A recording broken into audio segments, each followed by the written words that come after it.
So here's what happened. I was going to start earlier, but my neighbor comes by before breakfast with a joint. And, well, obviously we shared this joint. And so then I decided to go out and eat and then come back and realize I've got my boots on the wrong feet. So that's kind of been a good start to the day. Are we recording? Oh, okay. That's okay. We can cut this. Hey, Witch Mob. Welcome to episode 5 of the Who Is This Crazy Hag podcast. Before I start, I just want to say thank you for your support. It's actually been amazing. I didn't know how this craziness was going to go. In fact, I thought, who the fuck is going to listen to me? And you guys have all surprised me and listened to these crazy stories. Your support means a lot. And while I'm talking about support, let's all say hi to Michelle and Brenda in the UK, Lizzie, Paula and Reva in Canada, Sasha in Russia, Layla in Turkey, Claire in the USA, Debbie in Australia, Vanessa and her husband Marco, who listen together while they cook in Spain. How cool is that? I love patatas bravas and paella, and I'm happy that you both like my stories. Over the years in my job as a journalist, I met a lot of famous people. It was a routine part of my job to go to rock concerts or jazz festivals, movie premieres and theatre openings. In those years, I met countless celebrities, who, by the way, I'm not going to name because we'd be here all day. But who they are isn't the point. The point is they're all just human beings, extremely successful at their various talents, who also have feelings and families, as well as failures.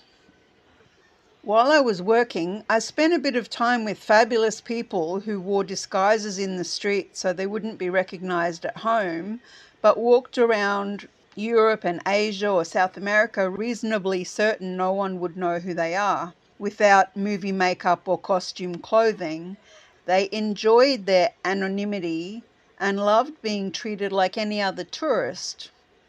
It can be exciting to meet someone you admire out in the wild. I always made a point to not fangirl and be respectful.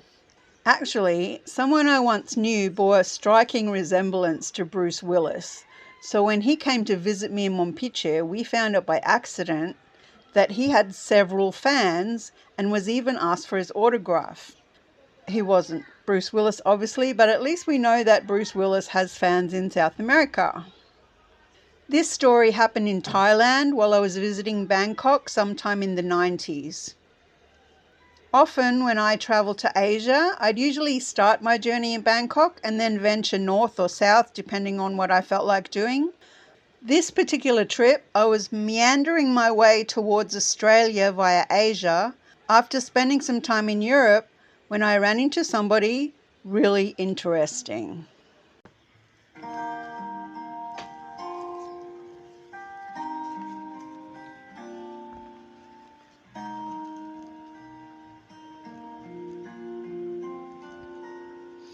If your ideal vacation includes lounging in hammocks and reading books, Secret Garden could be the perfect spot for you. From observing iguanas to watching hummingbirds, picking fresh tropical fruit from the garden, and walking to the beach, you can do as little or as much as you like. Secret Garden is an eco-house where you can get away from it all and truly relax. Make your booking on Instagram or Facebook at Secret Garden Mompiche. The links are in the show notes. Use the code WITCHPOD for a 20% discount on a 6-day stay.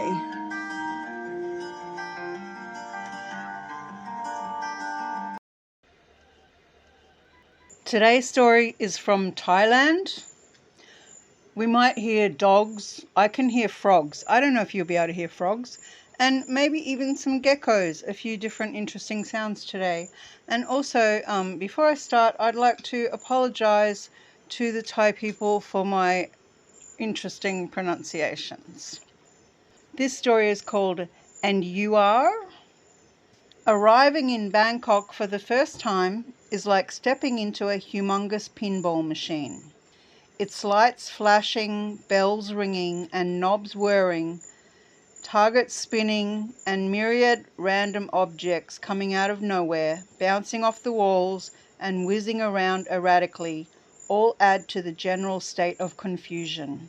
It's a full frontal assault on all five senses, not to mention normal sensibilities, and can be a little overwhelming to the uninitiated.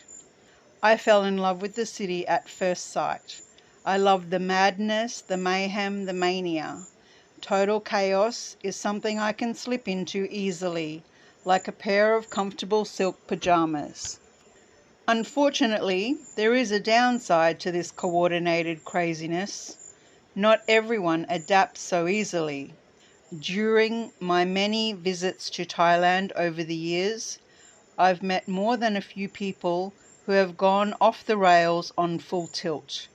The flesh pots of Pat Pong and the drug dens surrounding Siam Square have been known to send many a fine young traveller spinning into orbit, and even left some leaping deliriously over the edge.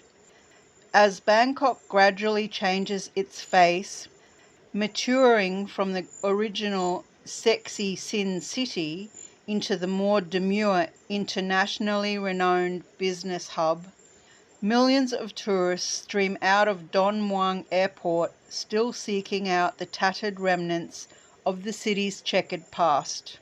They cruise the seedy streets, forgetting to be morally outraged, as topless, doll-like women, barely dressed in tattered lace suspenders and holed fishnet stockings, beckon enticingly from the stages in the few remaining go-go bars.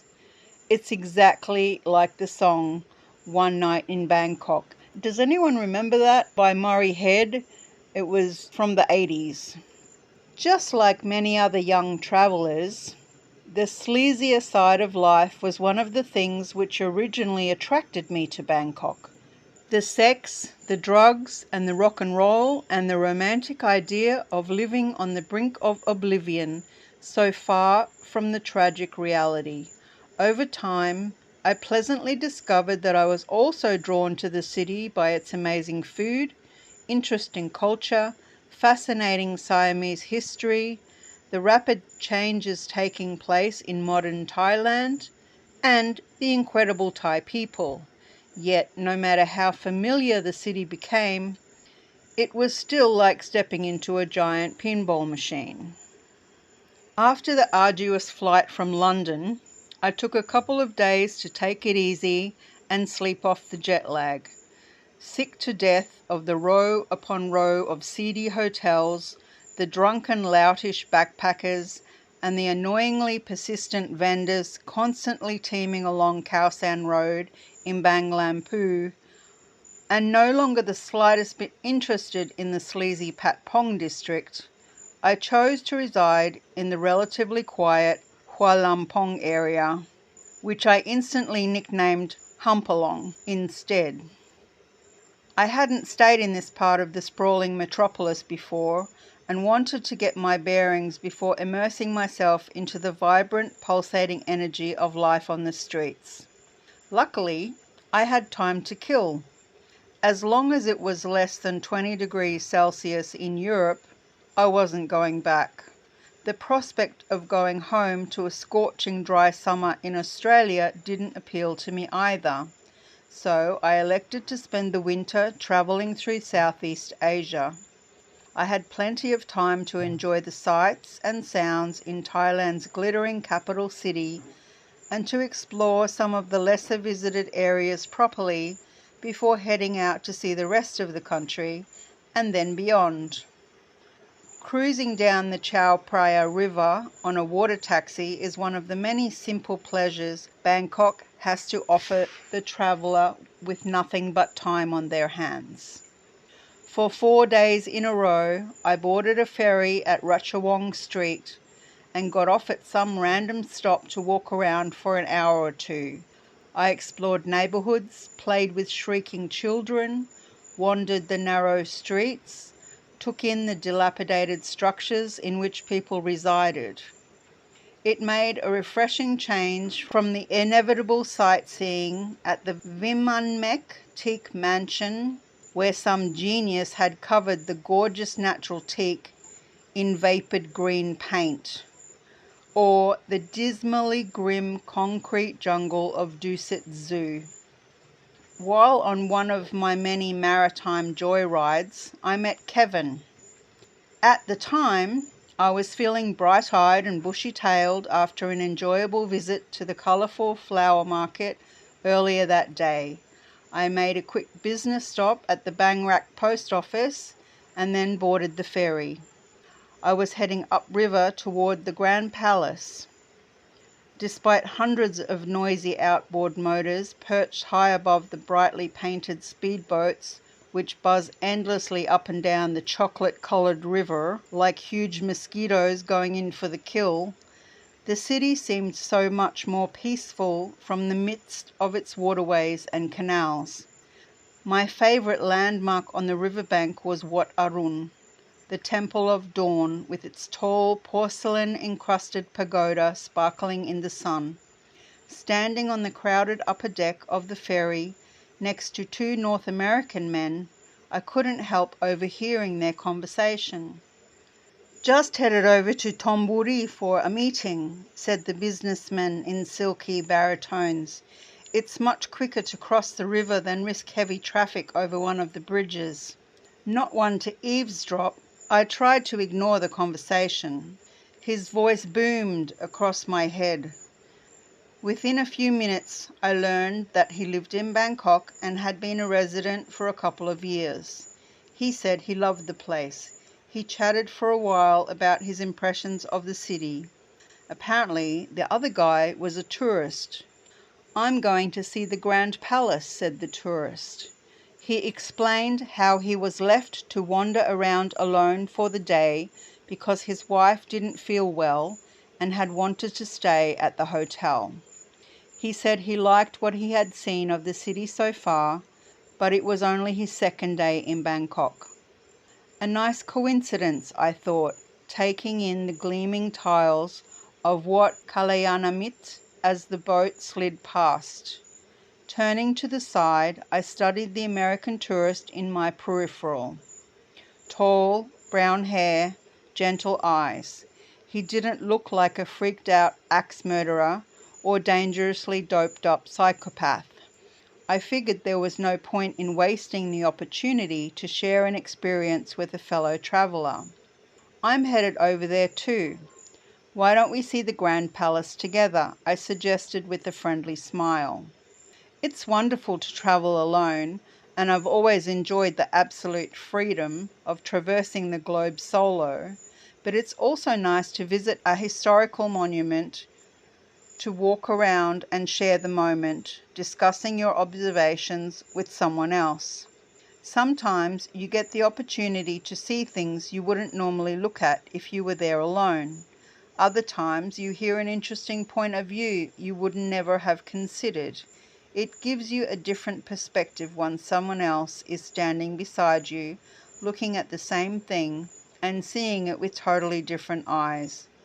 So many times in so many countries I've wandered around a monument, a museum, an ancient temple, or a medieval church with complete strangers and shared the unique experience of exploring the world with someone else. Most of those people I've never seen again, but the memory of them and those few moments of mutual inspiration lasts forever. And so it was with the mystery man on the boat. As he looked me up and down, I showed him my best "this woman is not a raving lunatic" profile. If only he knew. It must have been convincing enough, because he quickly decided I probably wasn't going to be a life-threatening experience he didn't need. He did not need to know that most of the people I meet think I am a raving lunatic. Besides, we weren't in New York. "Sure, why not? Let's see the palace together," he agreed, nodding and smiling. He shook hands with the businessman and said goodbye as we approached our stop. We got off the ferry at Tha Chung, deftly sidestepping the gurgling gaggle of vendors and tuk-tuk drivers who bombarded us from every direction. Emerging from the small ferry terminal unscathed, we ambled down Na Pra Lan Road along the palace's high white walls towards the entrance. We paid our entry fees into the vast complex and stepped through the massive gate. One of the things that stood out about my companion was the clean white plaster cast on his lower leg. He didn't appear to be in any pain and walked around on it reasonably well, if a little slowly. If he wanted me to know how he broke it, he would have told me. He never did, and I didn't ask. He seemed a little shy, so I toned down my usual mile-a-minute rate of incessant chatter to a low, dignified rumble, although it seemed silly to walk around such a magnificent palace with someone who seemed interesting and not know who he was. "What's your name?" I asked, trying not to be too invasive. "Kevin," he replied. "I'm Ronnie," I introduced myself. "Pleased to meet you," he chuckled. As we passed the gilded guards covered with bright blue tiles, I posed the other two essentially inane questions every traveller asks a new acquaintance. What do you do? Where are you from? Kevin answered that he was an actor who lived in Los Angeles, Hollywood to be exact. I left it at that and gave him the same basic information about myself, except that under occupation and hometown, I inserted perpetually peripatetic Antipodean posing as a chef with no fixed address. I don't like to pry into people's private lives, and I don't like people digging around in mine, so it didn't occur to me to ask additional personal questions.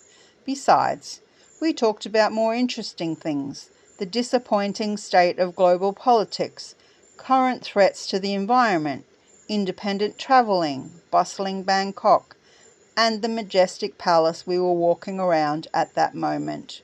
He mentioned that he was going over to Indonesia after Thailand. I had spent several months on the Indonesian archipelago earlier in the year, so it was a topic ripe for discussion. He had plans to visit friends in Ubud, Bali. "I've been to Ubud. It's great," I told him. "You'll love it." In the heat of mid-afternoon, the palace grounds were reasonably quiet. A few tourists wandered around, but the bustling crowds of the morning had long gone. The Grand Palace itself is actually a large compound housing the traditional royal residence, ornately decorated audience halls, several important Wats are Buddhist temples, and the gorgeous sculpted ceremonial gardens.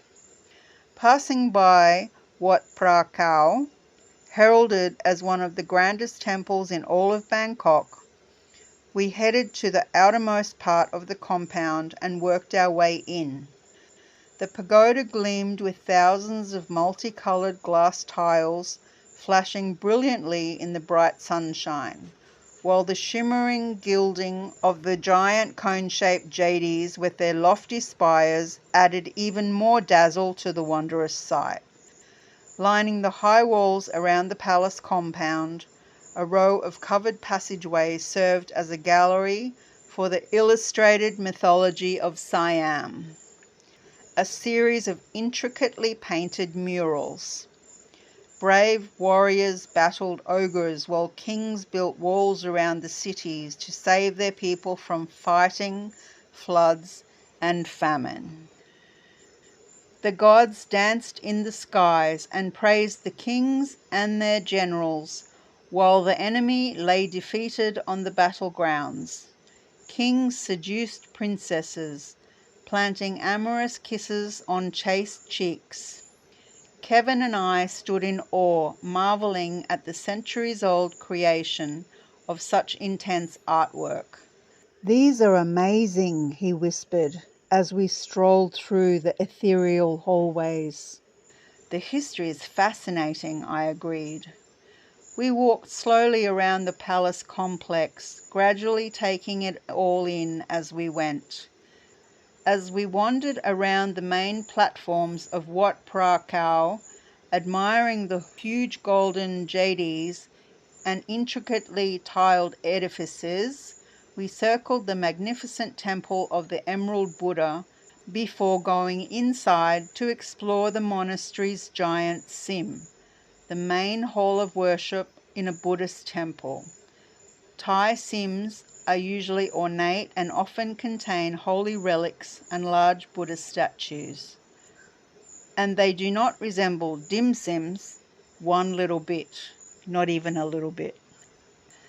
At the heart of the sim, surrounded by a golden glass-encased throne, sat the venerable talisman of the Thai monarchy and the most revered Buddha icon in Thailand, the Emerald Buddha.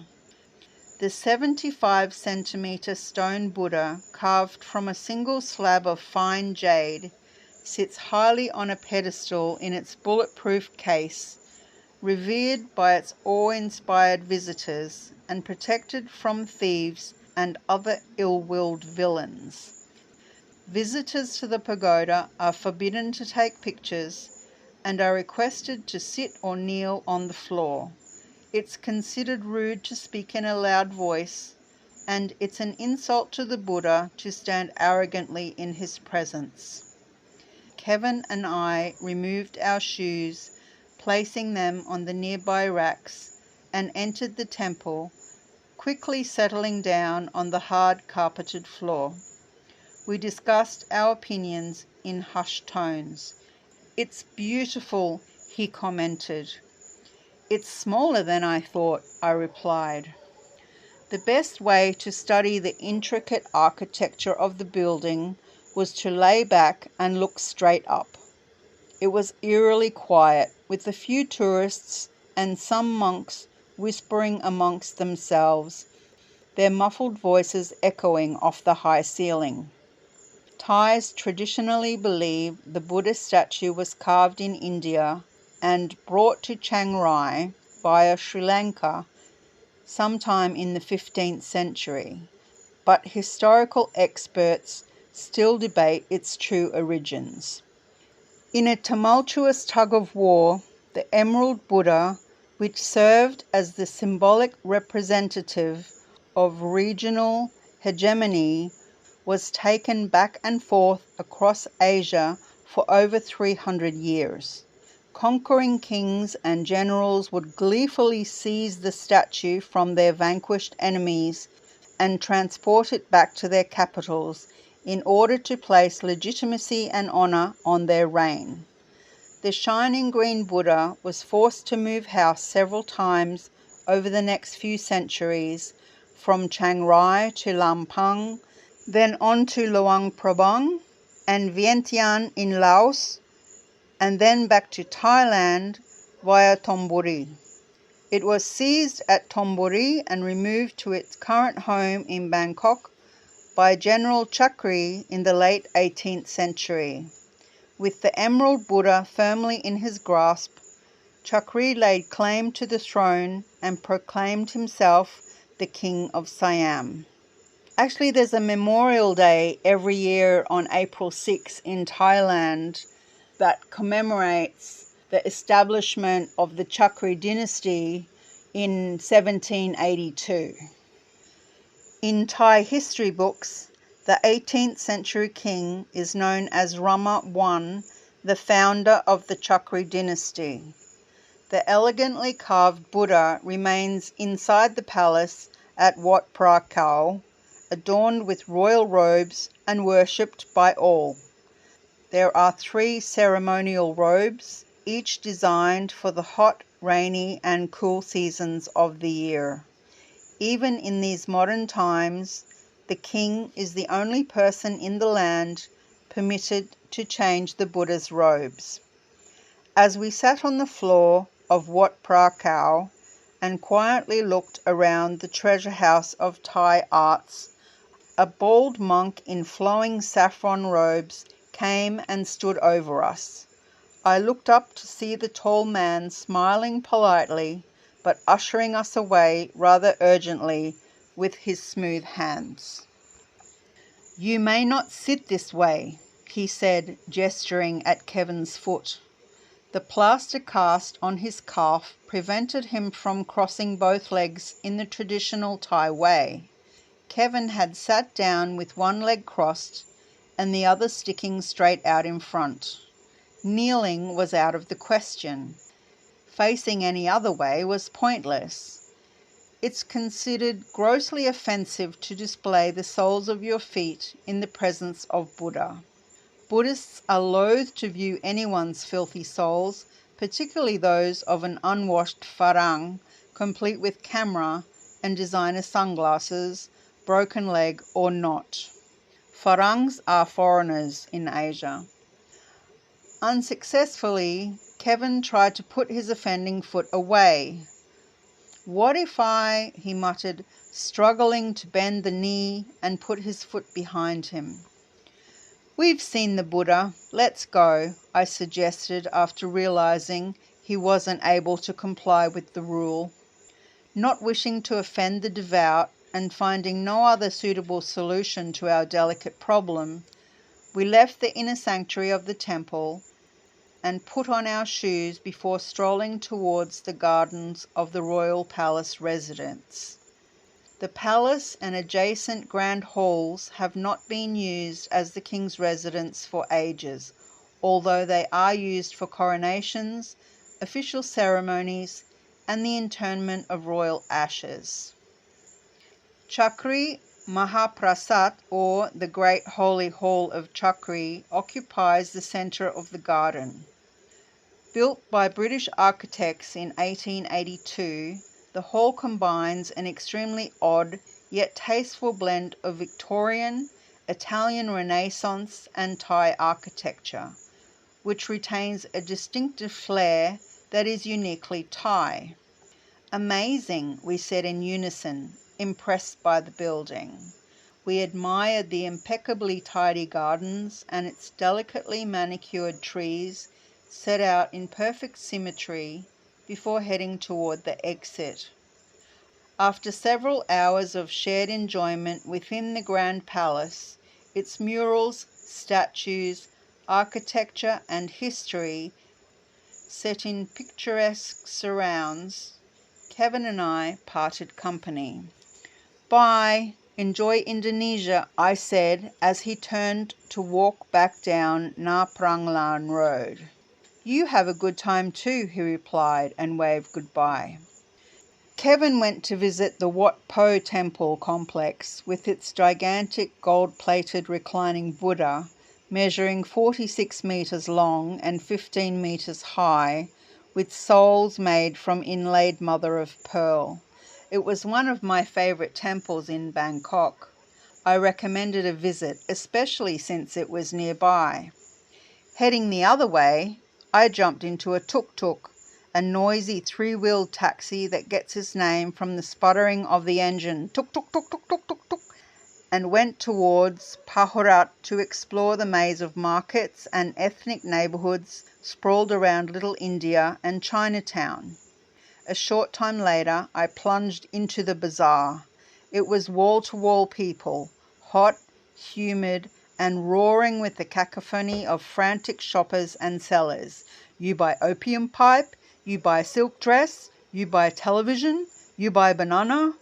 The vendors added to the din with their various noisemakers, including alarm clocks, pages, telephones, and boom boxes, blaring the latest Thai pop music at top volume. In the midst of ear-shattering chaos, I soon forgot about the friendly man I had spent time with at the palace. A few days later, I was sitting in a cafe on the end of Khao San Road waiting for a friend. We had planned to connect in Bangkok. Against my better judgment, he chose a spot we could meet up in Bang Lam Phu. Sipping a freshly squeezed orange juice, I settled in for what I had assumed would be a long wait. The note I picked up from Post Restante early in the week said Wednesday afternoon between 4 and 6. Now, kids, Post Restante used to be when you travelled around the world, you could go to the main general post office in any city and pick up your mail. You would go in there and present your name and your passport, and if anybody had sent you anything to your name at Post Restante, city, country, you could go and pick up your mail. It's quite incredible, actually, how we got around back in those days. Happy to hang out and do nothing, I picked up a magazine off the rack and started flicking through the gossip rag with lethargic disinterest. Then I stopped and stared. What the? I couldn't believe my eyes. I took a second look, and then a third. One whole page was dedicated to a glossy photoshopped headshot of a smiling actor. A written interview graced the facing page. You have got to be kidding, I told the ashtray on the table. I could have sworn I was looking at the airbrushed face of the guy I had walked around the palace with a few days earlier. No way. For several minutes I sat dumbfounded, staring at the photo in the magazine with my jaw on the floor, and tried to recall the features of the man with the broken leg. Tall, smooth skin, smiling brown eyes, shortish brown hair, well-spoken with a nice rich accent and a pleasant smooth voice. Inspecting his features, I was pretty sure it was the same guy, but not 100%. The flawless face stared back from the page, neither confirming nor denying the allegation. Damn, girl, I castigated myself. I hadn't asked the actor any personal questions that would answer my own questions now. It hadn't occurred to me to take photos of Kevin while we walked around together. I had taken hundreds of pictures of the palace, its murals, carvings, statues and temples, but not a single one of him. Usually while travelling, I never take photos of strangers unless they do something particularly outstanding.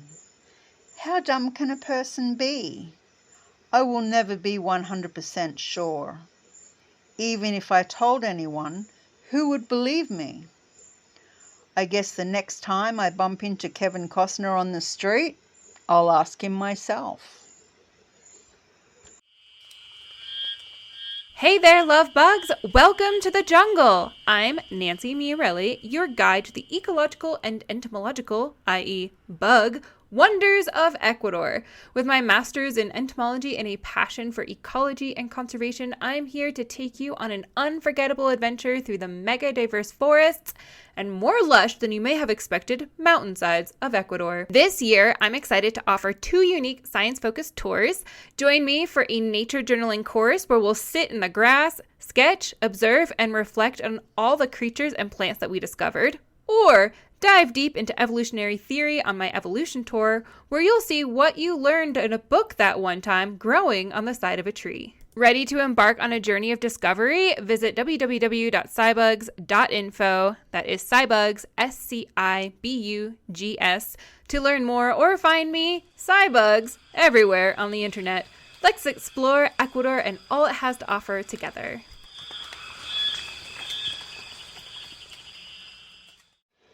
If you put me on a witness stand and asked me to prove to the jury I had met Kevin Costner that day, I would not have been 100% sure.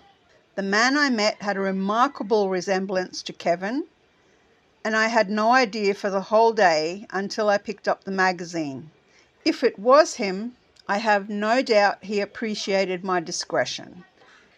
When you're out and about, if you happen to meet a celebrity, be cool. Forget about the selfie. A few moments of genuine conversation and a shared experience are worth so much more, and you'll have a great story and some great memories for life. I have some news. The Who Is This Crazy Hag podcast now has merch. It's not much, but we have stickers and totes. The link is in the show notes, and all purchases help support the podcast and its creators. So we appreciate your support. The Who Is This Crazy Hag podcast is created, written, read, produced, edited, mixed, and published by Ronnie. If you'd like to grab a copy of Few Are Oo, find the paperback on Amazon or email thewitchpod@gmail.com to get an ebook. Also, let us know via email or on Blue Sky at The Witch Pod if you're reading in a book club or a group of friends so we can give you a shout out. Don't forget to tell us where you are in the world. You can visit The Witch Pod on Spotify, YouTube, Amazon Music and Castbox, and also Substack and Patreon. See you next week. Bring a baseball bat and some protection because we're going to the Bulgarian border.